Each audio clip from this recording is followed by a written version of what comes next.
नमस्कार साथीहरू, सदा जस्तै आज पनि हामी अर्को नयाँ भिडियो लिएर उपस्थित भएका छौँ। आज हामी ठुला सेयर खेलाडीहरूको चलखेल थाहा पाउन सकिने VP एनालाइसिस लिएर उपस्थित भएका छौँ। साथीहरू, सुरु गरौँ आजको भिडियो। के हो त VP एनालाइसिस भनेको? साधारणतया हामीले V भनेको भोल्युम र P भनेको चाहिँ प्राइस, अर्थात् प्राइस र भोल्युमको विश्लेषणलाई नै यहाँ हामीले VP एनालाइसिसको रूपमा चाहिँ लिएका छौँ। प्राइस भनेको मार्केट कति मूल्यमा चल्यो भन्ने हो भने भोल्युम चाहिँ अलिकति बुझ्न जरुरी छ, अलिकति महत्त्वपूर्ण हुन्छ। त्यसकारण अब आज हामी के सिक्नेछौँ त? आजको मुख्य टपिक रहेको छ भोल्युम भनेको के हो, भोल्युम र प्राइस अर्थात् VP को सम्बन्धले सेयर मार्केटमा कस्तो असर पार्छ। त्यस्तै तेस्रो नम्बरमा रहेको छ नेपाली सेयर बजारमा ठुला लगानीकर्ता र खेलाडीहरूले भोल्युमको आधारमा कसरी चलखेल गर्छन्। त लगाउँ साथीहरू, अब भोल्युम भनेको के हो भन्नेतर्फ लागौँ। भोल्युम भनेको सेयर बजारमा कति कारोबार भयो वा कति टर्नओभर भयो भन्ने एउटा इन्डिकेटर हो। अर्को शब्दमा भन्दा टोटल ट्रेडेड क्वान्टिटी नै भोल्युम हो। प्राइस भनेको भोल्युम धेरै तलमाथि प्राइस जस्तो तलमाथि जाँदैन। प्राइस चाहिँ धेरै नै माथि र धेरै नै तल दैनिक रूपमा तलमाथि भइरहेको देखिन्छ, तर भोल्युम चाहिँ त्यसरी धेरै तल धेरै माथि गइरहेको देखिँदैन। भोल्युमले सेलर हाबी भयो कि बायर हाबी भयो भन्ने कुरा देखाउँछ। कुनै पनि ट्रेडरले दिनदिनैको भोल्युम खासै हेर्दैनन्, यसलाई चाहिँ मुभिङ एभरेजको रूपमा हेरिन्छ। सामान्यतया 20 दिन वा 1 महिनाको भोल्युम हेर्नु राम्रो मानिन्छ, किनभने 1 महिनामा ट्रेडिङ डे जम्मा 20 दिनसम्म हुन्छ र लामो एभरेज डाटा लिनु भरपर्दो पनि हुन्छ। अब हामी एउटा सामान्य हामीले विद्यालयमा पढेको प्लस र माइनस अनि गुणनको सम्बन्धबाट चाहिँ हामीले प्राइस र भोल्युमको विश्लेषण गर्नेछौँ। हामीले चाहिँ विद्यालय लेभलमा चाहिँ plus into plus equal plus, minus into plus equal minus, plus into minus equal minus, minus into minus equal plus भनेर पढेका थियौँ। र यसैलाई चाहिँ हामीले मार्केटमा यदि प्राइस प्लस छ र भोल्युम प्लस छ भने त्यो प्लस नै रिजल्ट दिन्छ, अर्थात् पोजिटिभ सिग्नल दिन्छ। प्राइस माइनसमा छ अर्थात् घट्दो रूपमा छ, भोल्युम प्लसमा छ भने त्यसले चाहिँ मार्केटमा माइनस अर्थात् नेगेटिभ सिग्नल दिन्छ। प्राइस प्लसमा छ भोल्युम माइनसमा छ भने रिजल्ट चाहिँ माइनस अर्थात् नेगेटिभ सिग्नल दिन्छ। प्राइस प्लस छ भोल्युम पनि प्लस छ भने त्यसले चाहिँ रिजल्ट प्लस दिन्छ अर्थात् पोजिटिभ सिग्नल दिन्छ। र यही कुरालाई चाहिँ हामीले अझ गहिराइमा गएर हेरौँ।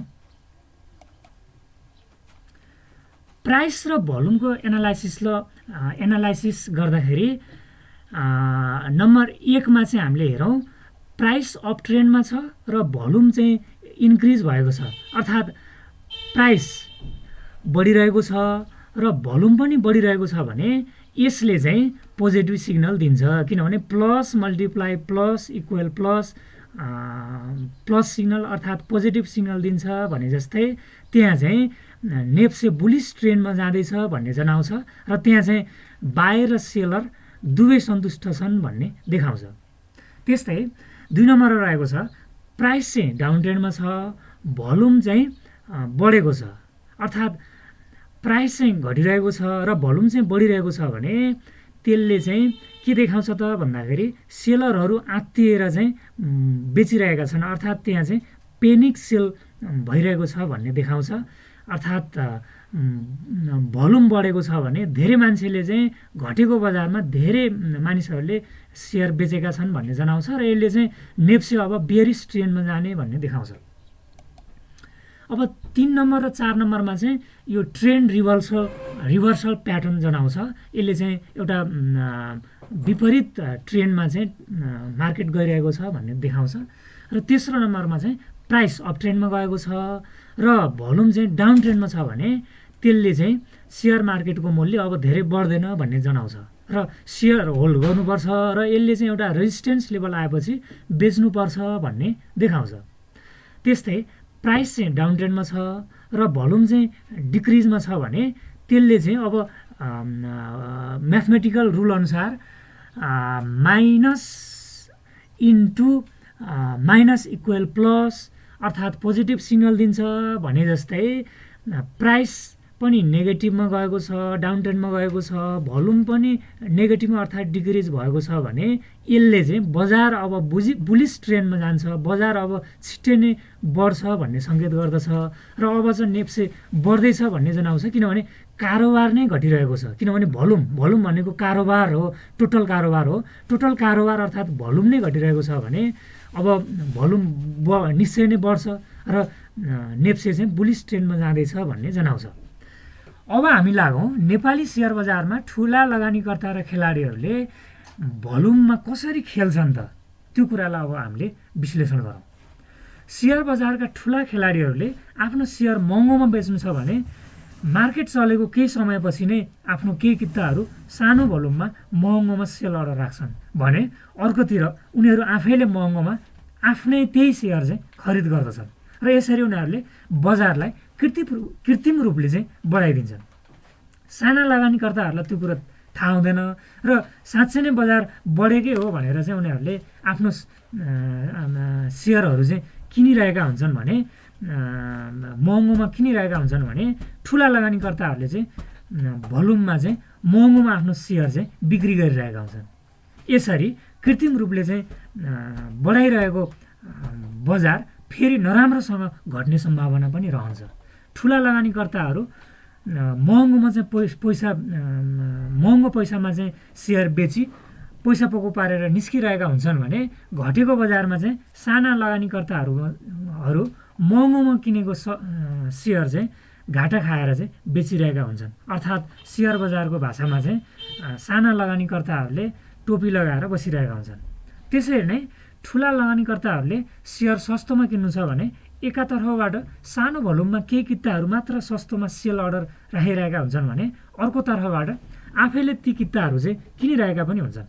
साना लगानीकर्ताहरूले त्यही लयमा लागेर सस्तोमा बेच्न थाल्छन्। त्यही मौका छोपी ठुला लगानीकर्ताहरूले ठुलो भोल्युममा साना लगानीकर्ताहरूको सेयर चाहिँ सस्तोमा हात पार्न सफल हुन्छन्। यसरी बजारमा कसले किन्यो र कसले बेच्यो भन्ने रेकर्ड नरहने हुँदा आफूसँग भएको ठुलो भोल्युम को आधारमा ठुला लगानीकर्ताहरूले चाहिँ नेप्से बजारमा चाहिँ चलखेल गर्ने गर्दछन्। साथीहरू यो कुरा बुझेर साना लगानीकर्ताहरूले मार्केट डेप्थमा गएर यो चलखेललाई चाहिँ विश्लेषण गरेर कति किता अर्डर गएको छ, कति किता बेच्न लागिरहेको छ र ठुला लगानीकर्ताहरूले चाहिँ कसरी काम गरिरहेका छन् भन्ने कुरा, यो कुरालाई चाहिँ राम्रोसँग विश्लेषण गरेर हामीले चाहिँ सेयर खरिद बिक्री गर्नु राम्रो हुन्छ।